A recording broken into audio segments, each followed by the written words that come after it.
Hello everyone. इस video में हम मल्टीपल चॉइस क्वेश्चन के बारे में डिस्कशन करेंगे जो हमारा टॉपिक इंट्रोडक्शन टू अकाउंटिंग पर बेस्ड होगा चैप्टर 1 पे।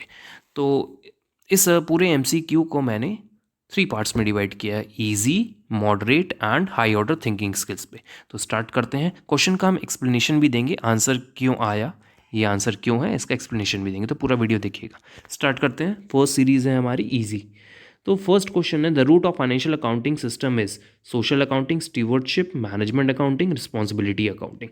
तो जो रूट है फाइनेंशियल अकाउंटिंग का वो कहाँ से आया, जब जो फर्स्ट टाइम जो फाइनेंशियल अकाउंटिंग की गई उसका रूट कहाँ से निकल कर आया, तो ये क्वेश्चन है हमारा। तो इसका रूट जो आता है वो स्टीवर्डशिप से आता है। अब ये स्टीवर्डशिप क्या है? स्टीवर्डशिप का जो इंग्लिश मीनिंग है वो है किसी चीज़ की केयरफुल केयर करना, संभाल कर रखना। तो उसी से हमारा फाइनेंशियल अकाउंटिंग जो है वो निकल कर आता है, स्टीवर्डशिप। इसी तरह हमारी स्टीवर्डशिप जो है फाइनेंशियल अकाउंटिंग में भी लग रही है, हम अपने अकाउंट्स को संभाल कर रख रहे हैं, प्रॉपरली बना रहे हैं, तो यहीं से निकल कर आता है। तो first answer is the stewardship. Second question देखते हैं, which one of the following is not a main objective of accounting. Objectives आपने पढ़े थे तो वो देख लेते हैं कौन सा ऑब्जेक्टिव नहीं है इसमें पूछा गया। Systematic record of transaction, yes ये तो होता ही है, तो ये आंसर नहीं हो सकता क्योंकि अब से पूछा है not a main objective. Ascertainment of profitability of the business, हाँ ये तो होता है, ऑब्जेक्टिव है ही। Ascertainment of financial position of the business, yes ये भी होता है। Solving tax disputes with tax authorities, तो ये काम हमारी अकाउंटिंग का नहीं होता है, वो टैक्स अकाउंटिंग जो करते हैं, जो टैक्स अथॉरिटीज़ होते हैं उनका होता है। तो हमारा आंसर क्या है? D, solving tax disputes. Next question, which of the following is not, होगा ये हॉट लिखा गया है, not a branch of accounting. तो हमने आपको ब्रांचेस ऑफ अकाउंटिंग पढ़ाई थी जिसमें था financial accounting, management accounting, human resource accounting, और था आपका कॉस्ट अकाउंटिंग भी था, फॉरेंसिक अकाउंटिंग भी था। तो इसे यहाँ बोल रहे हैं नॉट अ ब्रांच, तो तीनों ब्रांच है, तो आंसर क्या होगा? None of the above. Next question, financial position of a business is ascertained on the basis of. जब भी फाइनेंशियल पोजीशन की बात होती है, पोजीशन, तो आपको बैलेंस शीट आंसर होगा, ध्यान रखिएगा। अगर प्रॉफिट एंड लॉस की बात हो रही है तो profit and loss account, okay. तो फाइनेंशियल पोजीशन पूछ रहा है, तो फाइनेंशियल पोजीशन हमें बैलेंस शीट से ही पता चलती है, जो एक स्टेटमेंट होता है। तो जर्नल से नहीं पता चलेगी, ट्रायल बैलेंस से नहीं पता चलेगी, बैलेंस शीट से पता चलेगी, लेजर आंसर नहीं है, तो balance sheet is your answer. Next, who is considered to be the internal users of financial information. Users दो टाइप के थे, हम लोग ने पढ़े थे, इंटरनल एंड एक्सटर्नल। इंटरनल में जो बिजनेस के अंदर के लोग हैं, एक्सटर्नल जो आउटसाइड पार्टीज़ है। इंटरनल के कुछ नेम्स हम लोग ने पढ़े थे और एक्सटर्नल के पढ़े थे। एक्सटर्नल में आए थे हमारे प्रॉस्पेक्ट इन्वेस्टर्स, गवर्नमेंट अथॉरिटीज़, ये सारे लोग थे। इंटरनल में ओनर था, एम्प्लॉय थे, तो ये सारे लोग थे। तो देखते हैं आंसर में क्या है। क्रेडिटर नो, एम्प्लॉय हाँ आगे आंसर देखिए, कस्टमर आउटसाइड है, ये क्रेडिटर भी आउटसाइड पार्टी है, गवर्नमेंट भी आउटसाइड पार्टी है, तो सी क्या है? कस्टमर, सॉरी बी एम्प्लॉय, तो वो इंटरनल है ना, एम्प्लॉय हमारे यहाँ काम कर रहा है इंटरनल, तो answer is your B employ. तो अब नेक्स्ट आते हैं मॉडरेट लेवल पे, तो उसको भी देख लेते हैं कैसे क्वेश्चन है हमारे। तो इंट्रोडक्शन टू अकाउंटिंग पे है हमारा। तो क्वेश्चन 1 से स्टार्ट करते हैं। The art of recording all business transaction in a systematic manner. यहाँ पे लिखा है रिकॉर्डिंग, सिर्फ रिकॉर्डिंग के बारे में बात कर रहा है, तो वो बुक कीपिंग आंसर होगा। ऑप्शंस क्या है? Accounting, book keeping, ledger, none of this. तो आंसर क्या है आपका? Book keeping. यहाँ सिर्फ रिकॉर्डिंग की बात कर रहा है, तो रिकॉर्ड, बुक कीपिंग का काम है रिकॉर्ड रखना, बुक रखना, बुक कीपिंग करना। So this is your B, book keeping. अब देखिए नेक्स्ट क्वेश्चन क्या है, the process of recording, classifying and summarising. देखिए यहाँ 3 वर्ड आ गए, अकाउंटिंग से रिलेटेड है यहाँ पर। तो देखिए बुक कीपिंग में क्या होता है? सिर्फ रिकॉर्डिंग होता है। अकाउंटिंग में क्या होता है? रिकॉर्डिंग भी होती है, क्लासिफाइंग और समरी भी बनाई जाती है। तो आपका आंसर क्या होगा? A book keeping, B accounting, C generalising and D none of this. तो इसका आंसर है बी, अकाउंटिंग। नेक्स्ट आते हैं क्वेश्चन 3, कैश, गुड्स और assets invested by the proprietor in the business for running profit is called. अब जो proprietor है, owner है बिजनेस का, उसने इन्वेस्ट किया, बिजनेस स्टार्ट किया और उसने ये सब लगाया, तो ये किसका पार्ट है? क्या प्रॉफिट है ये? नहीं, ये तो अर्निंग प्रॉफिट के लिए किया गया है ना, उसने कैश लगाया, गुड्स लगाया और एसेट्स इन्वेस्ट की। इन्वेस्टमेंट वर्ड आ गया ना, तो इन्वेस्टमेंट कैपिटल की तरह वर्ड यूज़ होता है। जब बिजनेस प्रोप्राइटर कुछ पैसा लगाएगा तो वो क्या होता है? कैपिटल मानी जाती है, तो प्रॉफिट भी नहीं होगा, तो अर्निंग प्रॉफिट के लिए ना, वो तो बाद का पार्ट है। कैपिटल हाँ, फिक्स्ड एसेट्स, क्या कैश फिक्स एसेट्स है? नहीं, वो तो हमारी करेंट एसेट है, तो ये भी आंसर नहीं है, नन ऑफ दीज हो नहीं सकता क्योंकि कैपिटल होती है ये। तो answer is your capital. Question 4, the person, firm और institution who does not pay the prices in cash for the goods purchase और the services received is called. अब एक पर्सन या इंस्टीट्यूशन है या कोई फर्म है जिसने हमें पे नहीं किया है, हमको पे नहीं किया है, मतलब क्रेडिट पे लिया है, ठीक है। Not pay the prices in cash for goods purchase और द सर्विसेज रिसीव्ड, हमसे गुड्स खरीद लिए या सर्विसेज रेंडर करवा ली, लेकिन उसने पेमेंट नहीं किया, तो वो हमारा क्या बन गया, वो हमारा डेटर बन गया।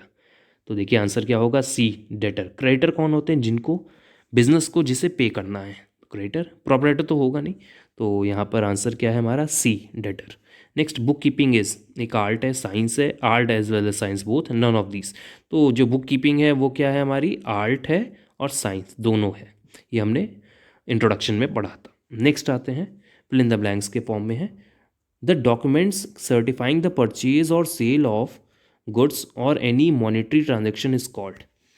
एक डॉक्यूमेंट है जो हमें प्रूफ दे रहा है कि परचेज या सेल हुई है, तो वो डॉक्यूमेंट को हमने आपको बताया था इनवॉइस के नाम से भी जानते हैं, वाउचर के नाम से भी जानते हैं, कैश मेमो के नाम से भी जानते हैं। तो देखिए वाउचर वर्ड आ गया आंसर में, तो आंसर क्या है, वाउचर।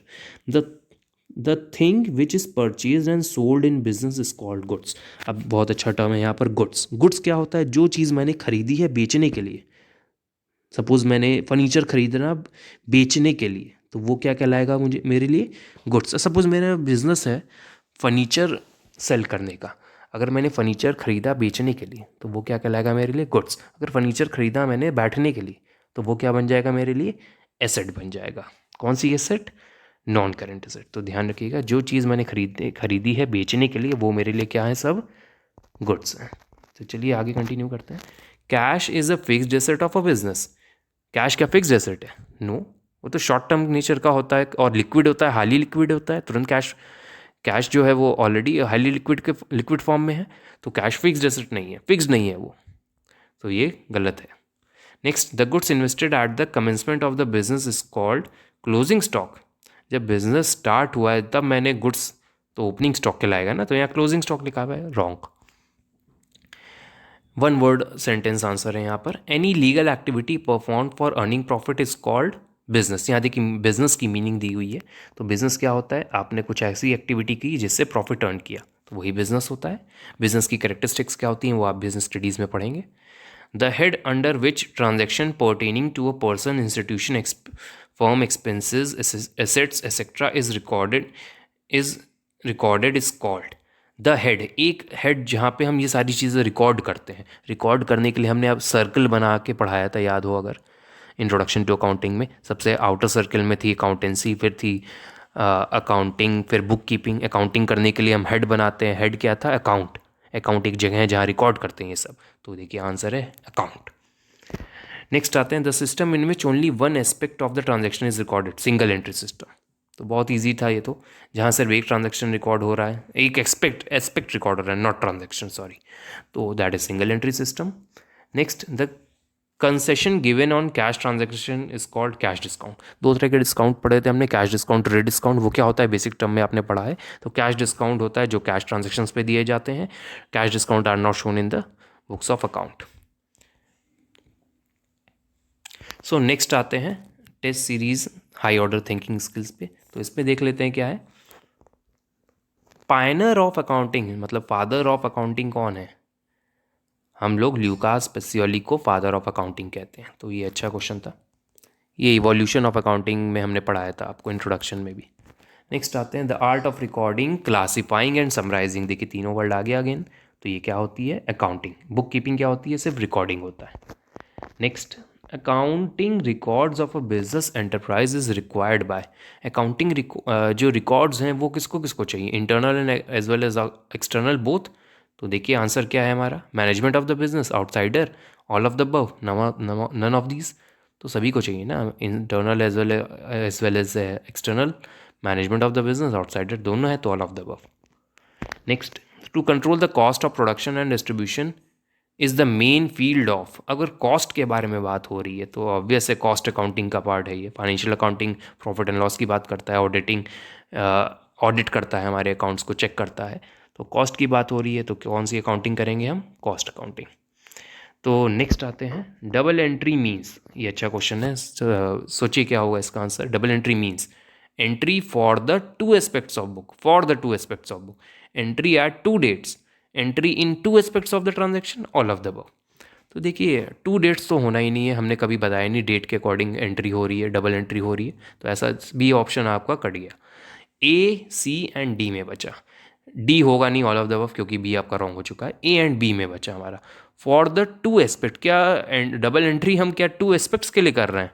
नहीं, टू एस्पेक्ट में कर रहे हैं, in two aspects of transaction, तो answer is your C. Next आते हैं,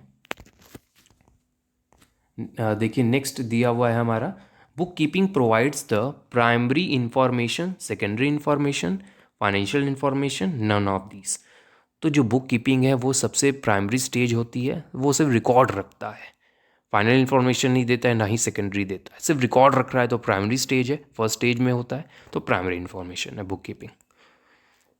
recording of business transaction in A systematic way is called, जब हम एक सिस्टमैटिक वे में सिर्फ रिकॉर्ड करेंगे, देखिए यहाँ पे बार बार रिकॉर्डिंग पे आ रहा है क्वेश्चन, सिर्फ रिकॉर्ड किया जा रहा है, रिकॉर्डिंग, क्लासिफाइंग, समराइजिंग तीनों आ जाता है, तो वो अकाउंटिंग का पार्ट होता है, तो अकाउंटिंग करें। क्या है ये question? Recording of business transaction in A systematic way is called, एक सिस्टमैटिक वे में सिर्फ रिकॉर्ड कर रहे हैं, तो उसको हम क्या कहेंगे? Book keeping, D. चलिए नेक्स्ट क्वेश्चन पे आते हैं।